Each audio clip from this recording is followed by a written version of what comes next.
Salut, c'est Clément. Dans cette vidéo, on va parler d'un petit exercice qui peut vous aider à comprendre pourquoi vous avez du mal à choisir une fille en particulier. Si vous êtes dans cette situation où soit vous avez une copine et vous avez des tentations, vous pensez à d'autres filles, etc. Soit vous n'avez pas de copine, mais vous avez des possibilités et vous n'arrivez pas à vous arrêter sur une fille parce que vous, vous constatez toutes les autres possibilités et vous n'arrivez pas à choisir. Et donc, je suis en train de lire un livre de Irvin Yalom, qui est un psychologue existentiel, qui s'appelle Staring at the Sun, et c'est un livre sur la peur de la mort, le fait de regarder la mort en face. Et dans cet exercice, dans ce livre, il y a un exercice, ou plutôt une question qui pose à un moment donné et qui dit: à partir du moment où choisir, c'est renoncer, quand vous avez un problème pour choisir, à quoi est-ce que vous dites non? Quand vous choisissez une option, à quoi est-ce que vous dites non? Et donc, j'ai amené cette question sur la question des femmes.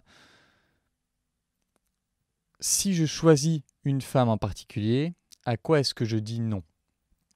Et si je prends mon cas personnel, et donc je vous invite à faire l'exercice pour vous parce que les réponses seront peut-être, voire probablement différentes. Mais moi, le premier truc auquel je pense quand je me dis, ben voilà, la copine que j'ai actuellement, ce sera la femme de ma vie et c'est tout et il n'y a pas d'autre possibilité. Je me dis, le premier truc auquel je renonce, c'est l'idée que l'idée qu'une autre femme plus tard pourra représenter la salvation. C'est-à-dire euh, que plus tard, je rencontre une autre femme qui soit tellement parfaite qu'elle résout tous mes problèmes, qu'avec elle, je suis heureux et c'est tout. Et donc, ça part du principe de renoncer à la possibilité que l'autre soit notre sauveur et donc d'accepter de porter le poids de la responsabilité, d'accepter de porter le poids de se dire, ben, personne d'extérieur ne pourra me rendre heureux, c'est à moi de prendre en main ma vie pour essayer de devenir heureux. Et donc ça, c'est difficile à accepter parce que ben, c'est un gros poids, c'est une grosse responsabilité et ça implique euh, de regarder le soleil, de regarder la question que tout le monde se pose depuis l'éternité, qui est comment bien mener sa vie pour être heureux. Et ça, évidemment, c'est difficile. Donc, ne pas choisir totalement une fille en particulier, même si on peut quand même dire que j'ai choisi, puisque ça fait 5 ans que je suis avec ma copine et je ne l'ai jamais trompée, mais de ne pas choisir une fille en particulier, quelque part, de ne pas choisir à 100%, je ressens que c'est comme en moi un peu l'idée de garder cet espoir que oui, mais peut-être qu'il y aura un sauveur, en l'occurrence une sauveuse. Et donc, pour totalement mettre ça derrière moi, il faut que j'accepte d'abandonner cette idée-là. Et une deuxième idée qui est ressortie quand je me suis posé cette question, c'est euh, plus simplement, à un niveau plus bas, on va dire, que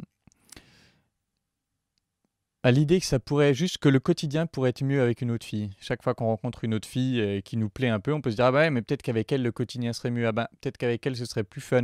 Peut-être qu'avec elle ce serait plus sexy. Peut-être qu'avec elle ce serait plus passionnant. Peut-être qu'avec elle ce serait plus, je sais pas, challengeant. Je ne sais quoi.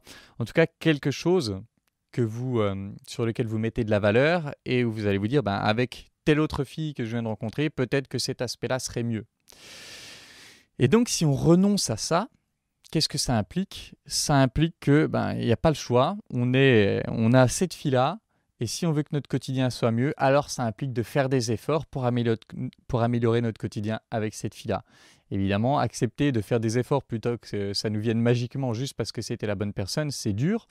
Mais il n'y a pas 36 solutions. Soit on butine de fille en fille, c'est un modèle que certains suivent. Je pense à Dan Bilzerian, entre autres. Soit on butine de fille en fille, soit à un moment donné, après avoir butiné, on va être obligé de se dire bon ben ce sera toujours pareil, c'est-à-dire qu'il manquera toujours quelque chose, il y aura toujours quelque chose qui serait mieux chez quelqu'un d'autre, et donc à un moment donné, il va falloir accepter, donc soit choisir un style de vie polyamoureux, soit accepter l'imperfection de l'autre, et donc accepter que ce soit pas parfait, que la relation soit pas parfaite. Voilà, alors vous savez que je suis plutôt un partisan la monogamie. Alors, je dis pas que je suis contre ceux qui sont polygames, c'est juste que personnellement, j'y crois pas pour plusieurs raisons. La première, je me dis que il y a des problèmes liés à ça, inhérents à la polygamie qu'il n'y a pas dans la monogamie. Et donc, certes, on évite les problèmes de la monogamie, mais pour se retrouver avec les problèmes de la polygamie, qui sont la gestion du trouble, la gestion de l'autre, la jalousie, etc. Et deuxièmement, les modèles des gens qui consomment beaucoup de filles. Quand je me projette dans leur vie, si je me projette dans la vie de Dan Bilzerian, je me dis, ben, ce serait de la bombe pendant 3 ans, 4 ans, 5 ans. Mais au bout d'un moment, bah, c'est comme tout, quoi. C'est comme tout ce qu'on consomme. Au bout d'un moment, on en a marre de consommer ça. Et donc, je pense personnellement que, voilà, même pendant le temps où je gamais plus, j'ai jamais été un pimp au niveau de Dan Bilzerian, mais même dans la période où je consommais plus, je me disais, bon, ben là, c'est juste une de plus, quoi. Et pour moi, personnellement, après chacun sa sensibilité, mais pour moi, personnellement, je le ressens comme vide. Et quand je vois les gens dans le milieu de la séduction, les mysteries, j'envie pas sa vie. Pas du tout. Je me dis, c'est pas ça que je veux être. Ça me fait pas rêver quand je vois sa vie. Donc voilà ce qui est ressorti pour moi et ça me montre, vous voyez, un chemin pour accepter de me fixer sur cette personne et donc pouvoir peut-être vivre plus librement mon couple que je ne le fais jusqu'à présent. Voilà, j'espère que cette question pourra vous aider à avancer sur cette question difficile de la tentation.